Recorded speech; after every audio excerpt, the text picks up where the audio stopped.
So, I've been asked to try and make sense of how we can keep abreast of changes with consumers in the digital world. And obviously, the relationship between consumers and firms has radically changed over the last few years. So how can we make sense of it? I think probably as we sort of sat here and we speculated on the context of today, there's a couple of big themes that are obviously affecting that relationship, and we've covered Brexit, and obviously Jeremy Corbyn also mentioned the subject of automation. And I saw this tweet: the feeling when you realise the robots will steal your job.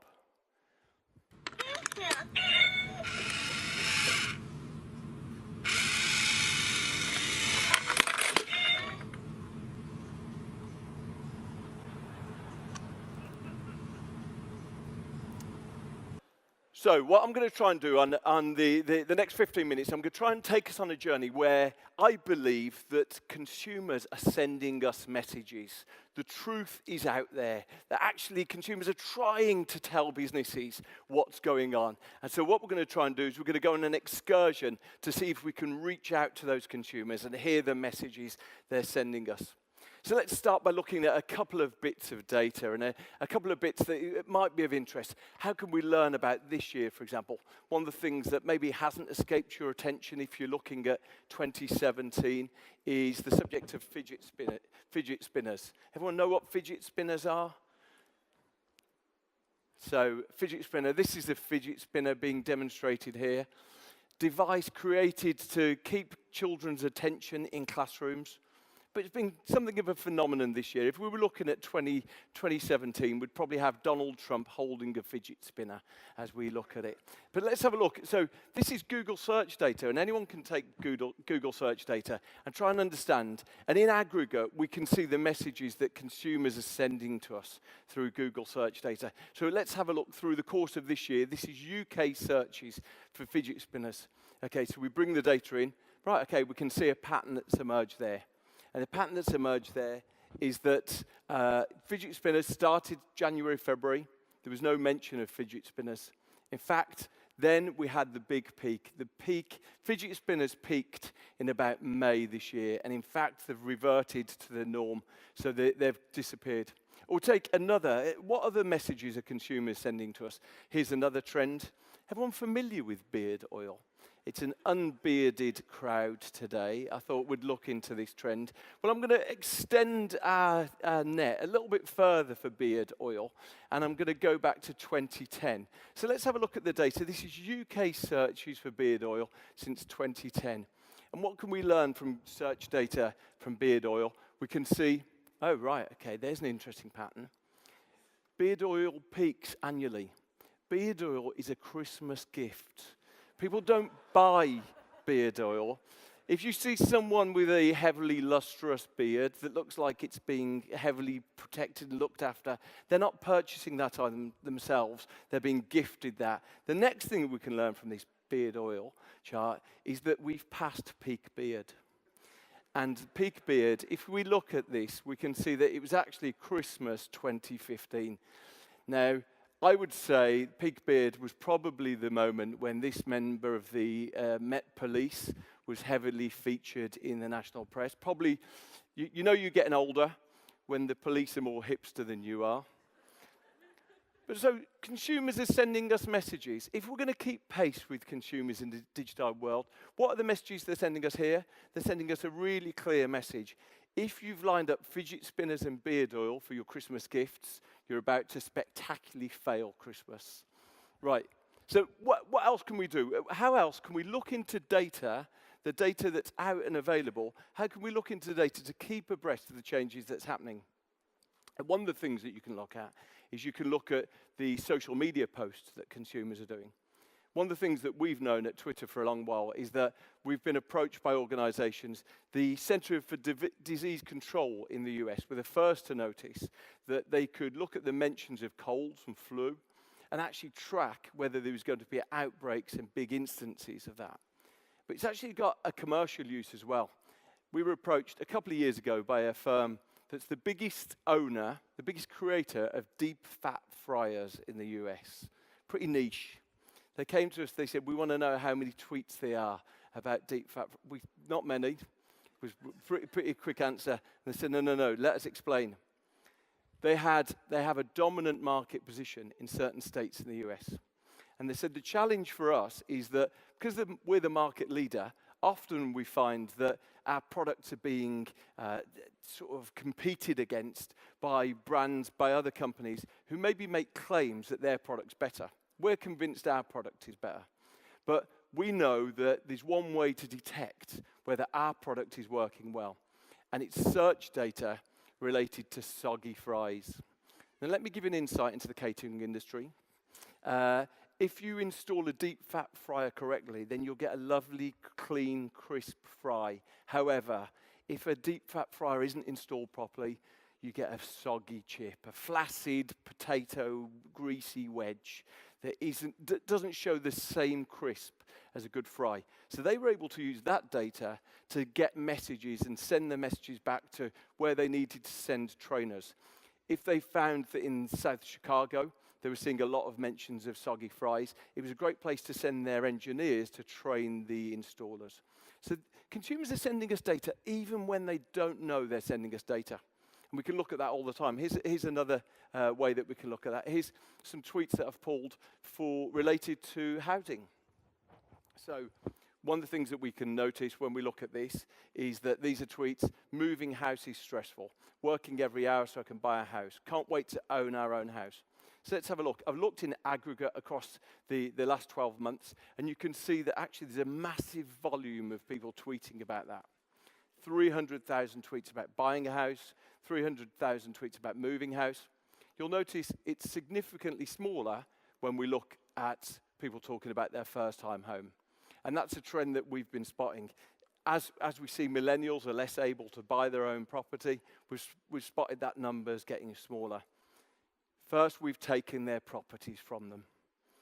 So next, what else can we see in data? Well, I thought on the subject of that, I'd share some interesting data. One of the challenges as we're trying to understand consumers is that often we create these words, these misleading labels for them. Millennials can no longer afford property. Other labels, I thought this was of interest. This is from Jean Twenge's forthcoming book, iGen, and she looked at this stat here, and I just thought I'd share it for a sign of the times and how times are changing. So this is the percentage of teenagers who ever go on dates. Now, I don't need to give you a massive insight into human behavior, but this is a pretty good indicator of the amount of teenagers who are ever having sex.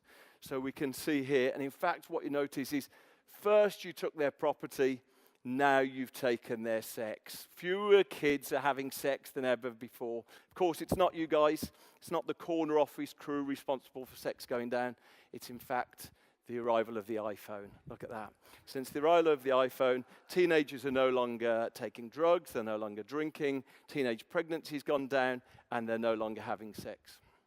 So let's have a look. What else can we learn from the way that data is emerging and developing? Well, I think one of the guys who's a real inspiration is Ronan Dunn.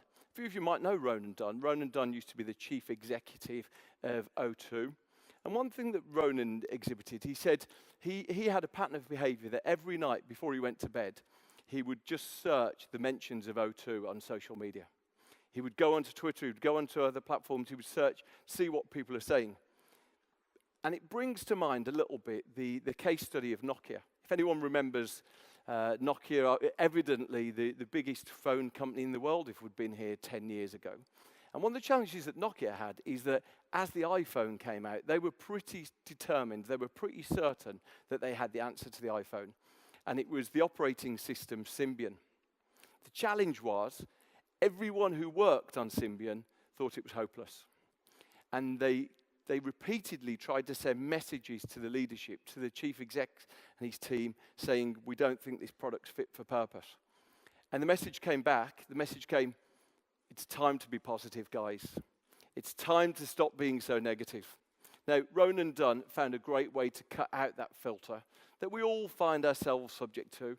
The way he found of cutting out that filter was, as he said here, by searching on social media himself, walking the floor with customers and finding a way to connect directly with what they're saying. So seeing on a day-to-day basis, sometimes people complaining about their service levels, sometimes people complaining about their new product delivery. And he found it was a great way to cut that out. In fact, look, that can work in many ways. And one of the things that of an unfiltered network is sometimes you don't know what people are going to say. Here's an example here. This is a tweet here. You might have seen this year. I'll read this one. It's a photograph of Lord Buckethead.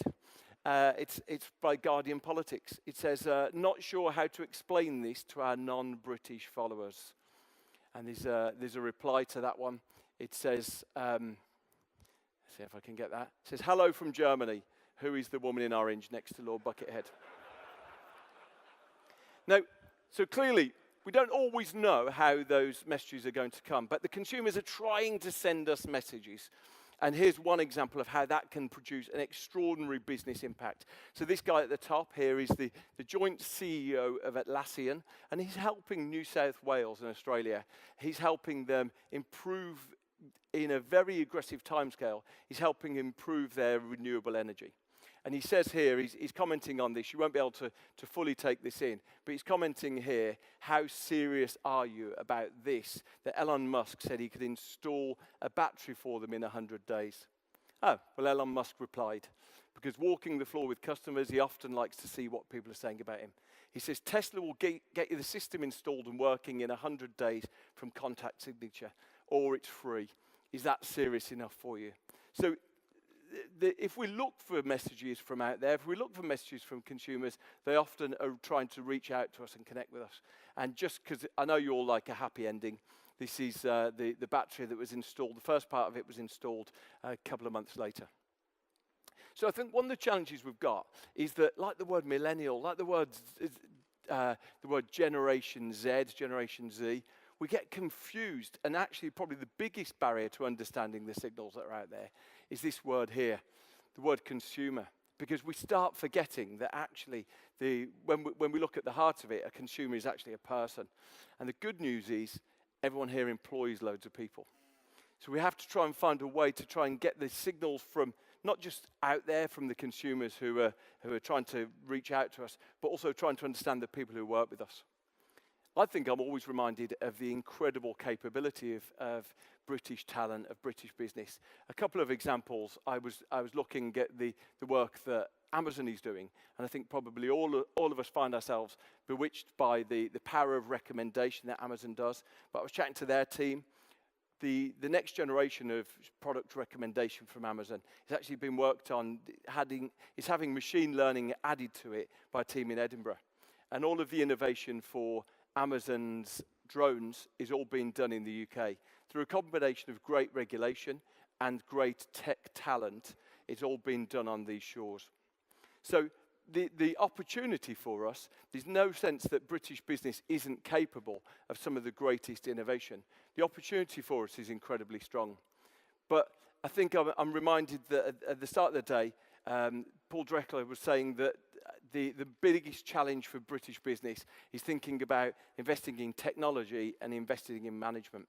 And that's the challenge for British business, because in truth, if we look at the way that the business has changed in the last 10 years, since the advent of email on smartphones, the average person is doing 2 hours work more every day in Britain. And that's particularly relevant because if you check email outside of work hours, there's a 50% likelihood you'll show signs of stress. Stress sick days make up about 1/5 of all British sick days now. In addition, the average British person spends 16 hours a week. I think that's 2 days in meetings. So if we're looking at a way to try and get messages, my point is that there's a big opportunity in people-shaped innovation, in recognizing that we employ a whole load of consumers, and we call them our teams, we call them our staff. But if we're going to try and take advantage of it, we need to try and think, as we mentioned there, about how we can reform management, how we can take advantage of that with technology to improve the working lives that we've got. Thank you very much.